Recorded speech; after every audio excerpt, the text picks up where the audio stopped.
A formação dos oceanos, a evolução dos seres vivos e a história da oceanografia estão entre os temas reunidos no Museu Oceanográfico da Univale. No acervo do museu, algumas peças chamam a atenção, como espécies raras de tubarões e raias, peixes exóticos e lulas gigantes. Este é o tema do Viva Voz de hoje, que já está no ar pela rádio e pela TV Univale. Comigo na apresentação, o também acadêmico de jornalismo, Lucas Gabriel. Boa tarde, Lucas. Boa tarde, Ellison. Boa tarde para você ligado na rádio e na TV Univale, você aí no ônibus, você no carro, você que nos acompanha. Lembre-se que você pode entrar em contato com a gente através do Twitter, o @Viva Voz Univale, também nosso Facebook, Viva Voz Univale. Também tem o nosso e-mail, vivavozunivale@hotmail.com. Então, para falar sobre o assunto, sobre o Museu Oceanográfico da Univale, no campus de Pissarras, nós convidamos o curador do museu, o geógrafo Júlio Soto. Boa tarde, Júlio. Seja bem-vindo. Boa tarde. Gostaria de agradecer o convite. Boa tarde aos ouvintes também da rádio Univale. Muito bem, Júlio. Para a gente começar, como que a gente sabe que você é geógrafo, mas como surgiu o seu interesse especificamente pela vida marinha? Isso já vem desde a tenra idade. Eu, com 5 anos de idade, com quase 6 anos de idade, já comecei a colecionar organismos marinhos. Então, de lá para cá, não parei mais, e o que resultou hoje nesse grande museu oceanográfico. Então, como surgiu o interesse de reunir esses itens, que, como tu disse, são uma paixão tua, no museu? É uma consequência natural. O Museu Oceanográfico ele é um museu de história natural. E, com isso, ele não é diferente dos demais museus que já surgiram mundo afora. Existe uma fórmula, praticamente pode-se considerar dessa forma, de que os museus de história natural surgem através de coleções privadas, através de pessoas que têm uma paixão muito grande por esse tipo de coleção, iniciam essas coleções, mas elas assumem tal proporção em que chega um ponto que elas têm que ser institucionalizadas. No caso do Museu Oceanográfico da Univale, aconteceu exatamente isso. Eu comecei, como eu citei, com 5 anos de idade, uma coleção privada. Ela era de história natural como um todo. Aos 12 anos de idade eu tive que optar sobre uma área da história natural, porque foi mais ou menos um ultimato dos meus pais em relação ao espaço que eu tinha em casa. Então eu doei todo o material respectivo a animais continentais para grandes museus no Rio Grande do Sul e defini o tema como oceanográfico. A partir de então essa coleção cresceu muito na minha juventude, quando eu me tornei mergulhador. Dos 16 até os 20 anos, eu fiz quase 1.500 horas de mergulho e grande parte dessas horas era coletando organismos e também acompanhando os barcos de pesca. Isso formou uma grande coleção e fez com que eu institucionalizasse criando uma ONG. Isso em 1987, eu tinha então 17 anos. Eu tive que me emancipar, inclusive, para criar essa ONG. Era um período muito difícil. No Brasil, nós tínhamos uma inflação altíssima. E os apoios que nós tínhamos para manter essa ONG, esses recursos quando chegavam do extinto IBDF e do recém-criado depois IBAMA, esses recursos quando chegavam com atraso de 4, 5 meses, eles já estavam valendo menos da metade. Isso fez com que eu procurasse uma instituição que tivesse interesse em tutelar esse acervo, porque eu, como pessoa física e mesmo como pessoa jurídica com a ONG, não tinha mais condições. E aí surgiu a Univale. Uhum. E hoje, atualmente, aqui no Museu Oceanográfico, quantos itens a gente tem ali para ser... quantos itens a gente tem ali para... quantos itens a gente tem para o pessoal ver ali? O acervo, um museu de história natural, ele não é somente o que as pessoas veem. Uhum. Tem a parte de pesquisa também, né? Justamente, que é o principal, inclusive. Os museus, tem diversos museus em que sempre as áreas de exposição, elas são uma pequena fração das coleções científicas. Os museus de história natural, nós podemos entender, fazendo uma analogia, como uma biblioteca de organismos. Tá? Se você quiser consultar esses organismos, você procura o Museu de História Natural.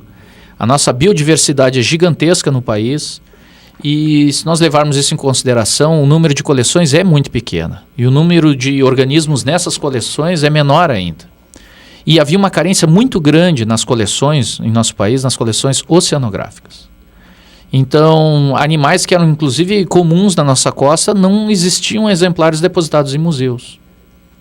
Então, uma das funções de um museu é tutelar, é abrigar os testemunhos dessa fauna, que é aquilo que nós podemos dizer, esses organismos existem no Brasil, e nós temos exemplares arquivados, guardados, conservados em museus, para quem quiser ver. Então essa função de ser um registro da história da fauna local é o principal objetivo do Museu Oceanográfico da Univale? Sim, sempre foi.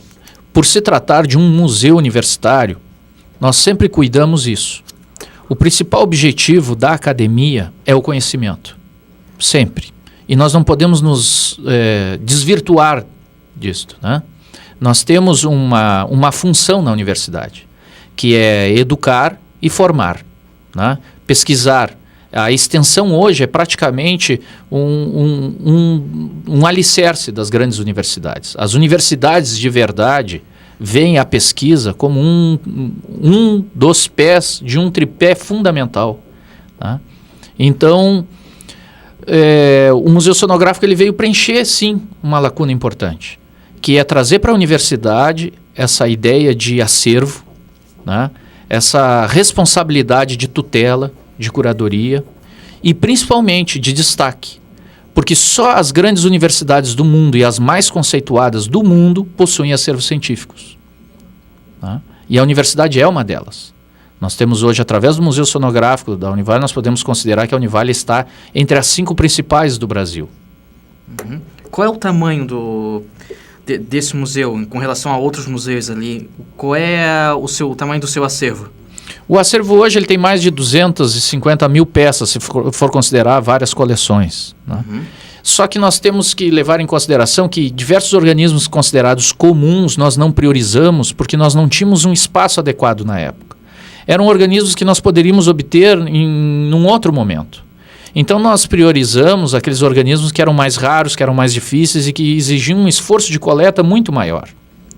Nós também tivemos a oportunidade de acompanhar certos tipos de pesca que hoje são proibidos ou que mesmo não sendo proibidos hoje não são praticados, que pegaram organismos que hoje seria muito caro buscá-los, né?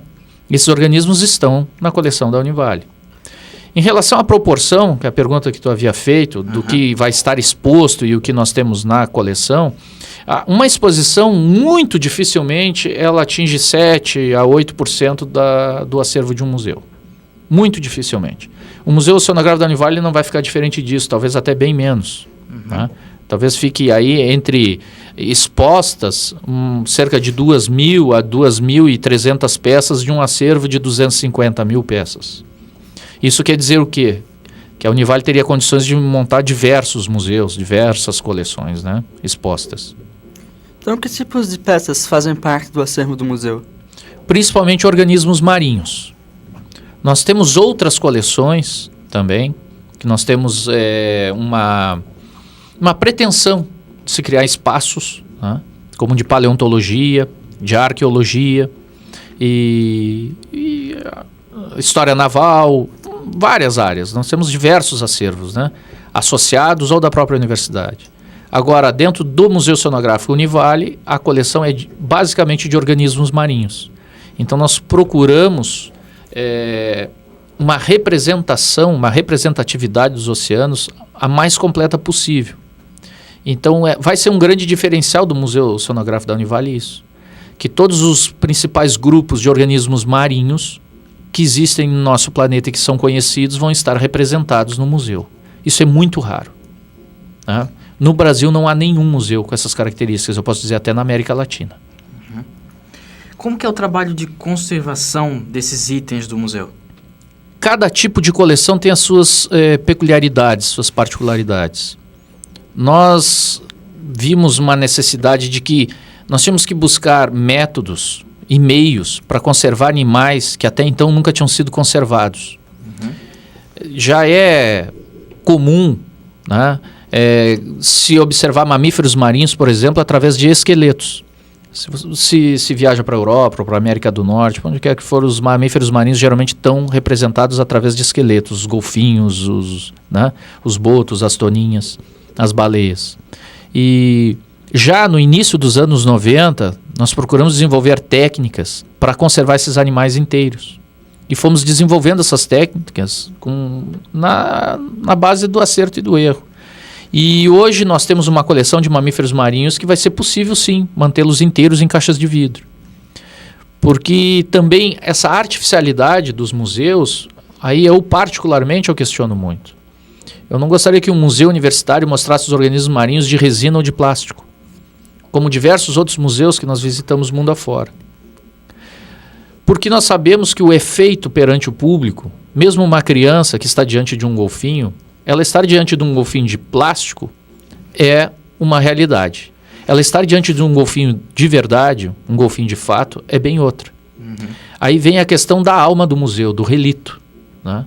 Que são diversas escolas, né? Dentro da museologia tem diversas escolas. A museologia já foi e já voltou para várias áreas, né? Então, talvez esse fato de o Museu da Univale poder exibir os animais de verdade, digamos assim, e não de resina ou de plástico, seja o principal diferencial do museu, entre outros, com a mesma temática? São muitos diferenciais que eu vejo. Mas dessa parte eu acho que o Museu da Univale, sim, ele vai criar um novo conceito de se ver museu. De alguma forma também ele vai resgatar muito do museu tradicional. Os museus tradicionais, eles foram bastante criticados nos anos 80, buscando, e principalmente depois nos anos 90, quando se buscou a interatividade. A interatividade, ela é fundamental. Poder manusear e trocar, né, e tocar, vivenciar, ouvir, ter a ação e a reação do público perante um acervo é importante. Só que eu acho que a dosagem foi muito elevada desse remédio. Nós vimos museus completamente artificializados, que é como eu estava citando, a questão do relito da peça histórica em si, ela se perdeu muito. E as pessoas começaram a ver tudo em vídeos, em imagens, em reproduções, e até de formas holográficas. Tudo isso, até eu vejo também pelo deslumbre que o homem estava vivenciando da própria tecnologia que ele estava desenvolvendo. Agora, eu acredito sim, desde o início eu via que esse deslumbre ele ia passar. Atualmente, nós já não vemos essa geração, a atual geração, eu já vejo isso com meus filhos, eles não são deslumbrados mais com a tecnologia, porque eles vivem diariamente a tecnologia. Né? Vivendo diariamente a tecnologia não é mais novidade para eles. O que eles querem, porque hoje eles têm tantas facilidades, as crianças com TV, vários canais de TV, com imagens fantásticas, que hoje em dia qualquer pessoa tem condições de comprar equipamentos para produzir grandes documentários e poder registrar, né, cenas fantásticas da natureza. Então, se vê na televisão esse tipo de coisa. E até, só para complementar, parece a ideia, né, que daí, em vez de, por exemplo, uma espécie rara de peixe está sendo amostra ali, a amostra é a tecnologia, no caso, a qualidade do vídeo, né? Justamente. Fica uma coisa meio estranha, parece que o que está em exposição é mais a tecnologia do que o item em si, né? Sem dúvida. E é isso que, de alguma forma, a gente quis dosar no museu. O Museu Sonográfico, ele é considerado, pela sua proposta, pela sua metodologia, um museu tradicional, né? Que também existe a limitação orçamentária, que isso também, né, de alguma forma faz com que a gente use de menos artifícios tecnológicos, né? O museu ele ainda tem um processo, ele vai nascer agora esse ano, ele vai ser inaugurado esse ano, né? A sua área de exposição nasce agora, mas ele tem todo um processo de desenvolvimento, que é o estudo do próprio público que vai vivenciar esse museu, que vai nos dizer para que lado nós vamos. Eu não tenho a pretensão de acertar desde o início. Eu acho que a universidade tem que sim estudar o museu e a reação do público para com ele. E a partir daí nós irmos dosando interatividade e tecnologia, né, para que nós possamos atingir os objetivos maiores, que são o interesse, né, que é o interesse, que é o conhecimento, que é o despertar, principalmente. Certo, a gente vai para um intervalinho muito rápido, a gente já volta com Viva Voz falando com Júlio Soto, curador do Museu Oceanográfico da Univale. Até daqui a pouco.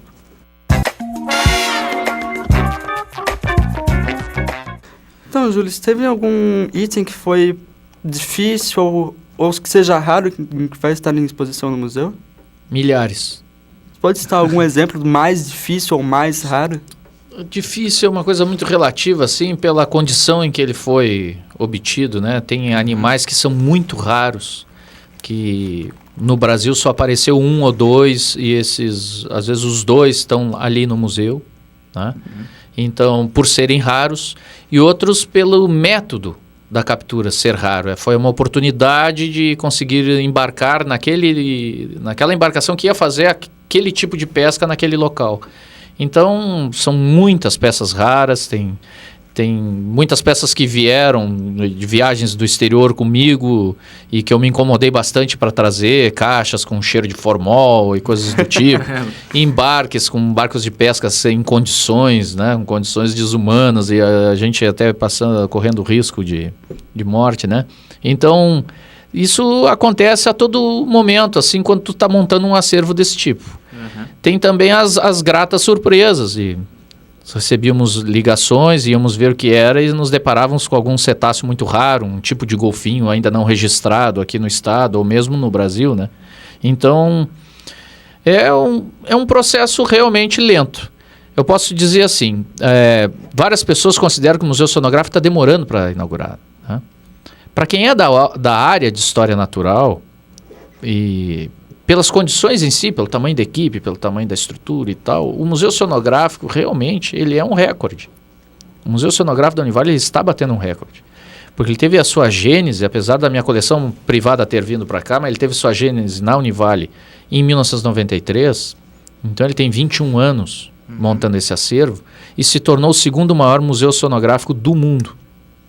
Então nós batemos museus que são centenários, que têm orçamentos, né, vultosos, que tem um corpo de profissionais com 20, 30 doutores, né, e o Museu da Univale bateu isso e conseguiu formar essas coleções. E diferente de um museu de arte ou de um museu de diversas outras áreas em que com um orçamento tu resolve, o Museu da Univale não é assim. Um museu de história natural tu não consegue montar com dinheiro, porque tu não encontra baleias à venda, tu não encontra um tubarão raro à venda. O que tu tem que fazer é esperar acontecer. E para acontecer, tu tem que buscar também. E isso custa dinheiro e tempo. Então, só uma universidade com as características da Univale para conseguir fazer esse tipo de coisa. Tanto é que os museus de história natural ou eles estão ligados a universidades federais ou são fundações públicas. Uhum. Né? O da Univale, dos grandes museus, basicamente é isso. Porque qual instituição, eu pergunto para vocês, qual instituição, qual universidade manteria uma equipe e uma estrutura montando um acervo durante 21 anos sem abrir ao público? Difícil, né? Difícil. É muito difícil, porque não teria o lucro, né? Justamente, não tem o lucro, não tem a resposta imediata. E aquele administrador, o então reitor, vai pensar assim, não, só um pouquinho, então eu estou investindo em algo que quem vai inaugurar é daqui 5, 6 gestões? Né? Uhum. Então é um processo, é uma mentalidade cultural, é uma mentalidade científica, é uma mentalidade construtiva. E só dessa forma, só pensando dessa forma, que as grandes universidades foram construídas e se estabeleceram. Vocês pegarem as 10 maiores universidades do mundo, eu digo maiores em conceito, né? As mais conceituadas, as 10 possuem grandes coleções científicas. Para complementar a ideia agora que você está preparando né, as exposições, como é que elas vão acontecer, o espaço, como é que está sendo preparado? Então, a administração ainda do professor Provese, né, estava buscando uma solução para o Museu Sonográfico. Nós tínhamos que, de alguma forma, conseguir um espaço adequado, porque as coleções estavam divididas em diversos espaços, né? Não estavam concentradas, e nós estávamos até perdendo o controle desse inventário. E tínhamos a necessidade, sim, de abrir ao público. Era uma questão que vinha já desde a administração do professor Vilela, mas o professor Provese viu isso como algo que tinha que ser resolvido. O professor Mário veio já no processo, já antes de vice-reitor, ele já estava envolvido, depois como vice-reitor e depois como reitor, dando continuidade a esse pensamento e investindo nesse desafio, né? E nós vimos bem no período da transição que uma solução seria o campus de Pissarras. Né? O campus de Pissarras, ele reunia as condições para abrigar um grande museu. Ele está às margens da BR-101, num local estratégico para quem quer visitar o museu, tanto para quem vem do norte de Curitiba como para quem vem do sul. Ele, em termos de... ele tem uma área de estacionamento gigante, o acesso muito fácil, né? Grande parte do prédio estava ocioso. Então, e ele reunia as características que poderia ser adaptado, né? Poderia, sim, abrigar um museu que não fosse um museu Frankenstein. Então, nós partimos para essa ideia. E entramos sem um orçamento, né? Sem um orçamento específico. A administração via da seguinte forma: Júlio, nós vamos ajudar com o que é possível, mas vocês têm que buscar os recursos, né? O professor Sequinel, ele foi fundamental nesse processo, né? O nosso, então, pró-reitor, hoje vice-reitor, de acreditar na proposta e buscar os recursos junto conosco, né? Dando toda a liberdade para a equipe para trabalhar da forma como nós estávamos trabalhando. E hoje o museu já está aí, nós estamos na reta final. Ele é composto por diversas alas. Nós temos o prédio tem 4 pisos, né? É o térreo e mais 3 andares. Então o térreo ficou a administração. O primeiro piso todo ele é a exposição do museu, que foi multiplicada muito em área, porque ele é um sistema modular, como um labirinto. Então cada sala ela foi praticamente multiplicada por 3 ou 4 a sua área de exposição, né? Através de módulos. Então é como se nós tivéssemos 3, 4 andares do prédio em um único andar. Depois nós temos um andar inteiro com salas de aula e um espaço que são 3 salas para exposições de curta duração.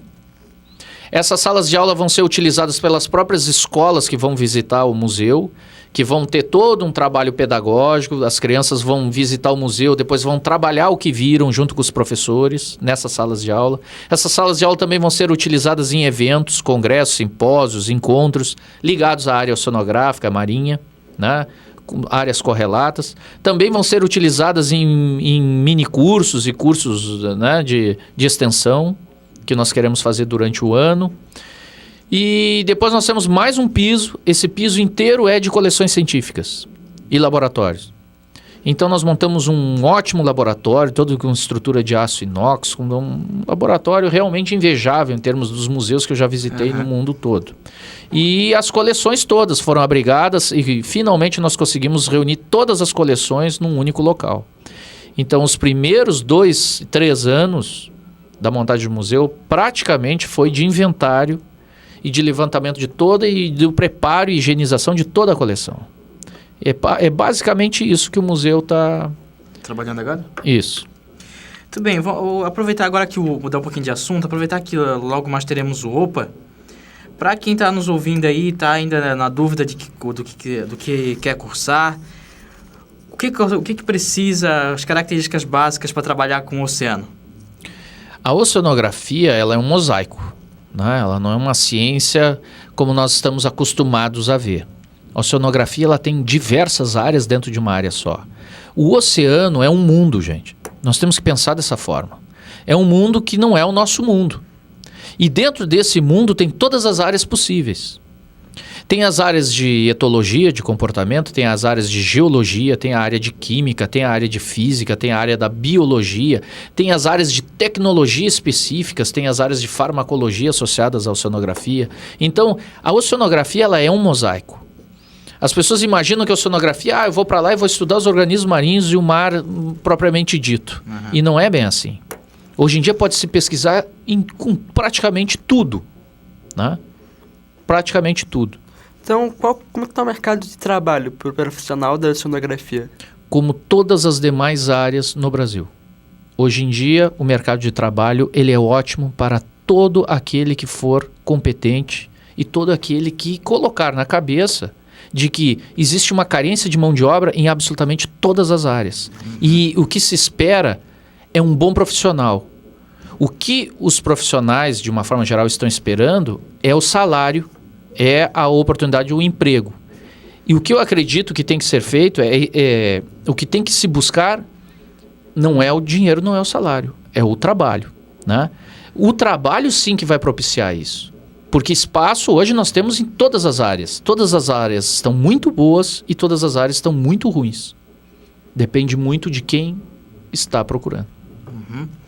E eu queria também falar, agora um pouco mais pessoal, do seu lado de colecionador. Como é que era isso? Além da parte de oceano, o que você colecionava na infância? São muitas áreas, né? Na verdade, eu sou um colecionista nato. Então, eu sempre investi muito em coleções. A coleção de história natural, por si só, ela desperta muitas outras áreas. O próprio Museu Sonográfico, da forma como ele está composto, a ala da exposição, quando você entra, tem a história dos oceanos, né? A história da oceanografia e da relação do homem com o mar. Tem o desenvolvimento da vida, onde para ter vida tinha que ter água. Então isso me fez... eu gosto muito de astronomia, eu tenho uma coleção muito interessante de meteoritos e gosto muito dessa área, né? Alguns meteoritos vão estar expostos no Museu Sonográfico, que são as rochas mais antigas que nós temos amostras, né? Na Terra. Depois o início da vida, os primeiros seres. Então isso me fez eu me apaixonar por paleontologia. Eu tenho uma coleção hoje que chega perto de 10 mil fósseis. Então vão estar os representantes da história da vida nos oceanos, no Museu Sonográfico, na ala de paleontologia, um representante de cada era, de cada período, né? Depois tem a relação, como eu disse, do homem com o mar. Então vem desde a pré-história. Na pré-história eu também, é uma área fantástica, eu tenho uma coleção riquíssima de arqueologia, né? Tanto do mundo antigo como aqui da América, né? Do Homem do Sambaqui, entre outros.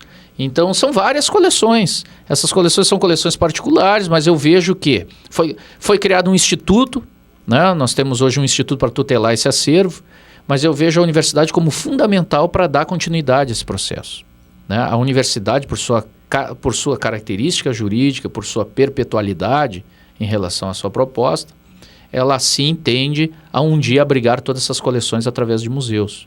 Nosso desafio com todos os museus que nós estamos montando, que tem o Ecomuseu Univale, que não foi citado, mas que é um museu fabuloso, tem o Museu Naval, né, que tem uma participação direta da universidade, tem outros museus que vão nascer no próximo ano.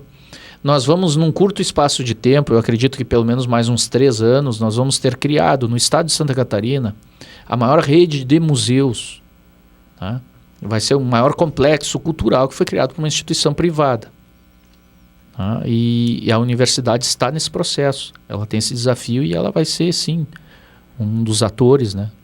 Então o museu ele já tem data para a inauguração, alguma coisa definida?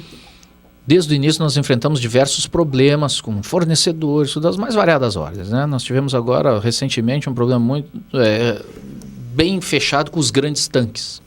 Então, nós não temos ainda uma data. O que nós podemos dar a certeza é que o museu, sim, vai ser inaugurado esse ano. Certo. Este ano o Museu Sonográfico vai ser inaugurado. Nós vamos abrir, claro que muitas coisas ainda vão faltar em cima daquilo que nós pretendemos fazer. Mas como eu mesmo disse, que é dinâmico, o museu, ele, na verdade, ele vai nascer. Ele tem todo um período de desenvolvimento aí. Então, claro, vai ser maravilhoso desde o início. Cada fase tem o seu encanto, né? Uhum. Então, o museu, sim, vai ser inaugurado esse ano. Nós não temos ainda um dia específico, uma data específica, mas ele vai ser inaugurado esse ano. Certo. Então, Viva a Voz de hoje fica por aqui. Hoje conversando com Júlio Sotos, curador do Museu Oceanográfico da Univale. Ficamos no aguardo da data de inauguração. Até o próximo. Muito obrigado pela sua companhia. Esse foi mais um Viva Voz. Suas ideias em alto e bom som. Viva Voz. Realização: curso de jornalismo do Centro de Ciências Sociais Aplicadas, Comunicação, Turismo e Lazer e Pró-Reitoria de Pesquisa, Pós-Graduação, Extensão e Cultura, Propec da Univale. Produção e técnica: André Schlinwein, Ellison Gumbs, Fernanda Vieira e Jennifer Mânica. Coordenação: Lisa Lopes Correia. Supervisão: Alberto Russi.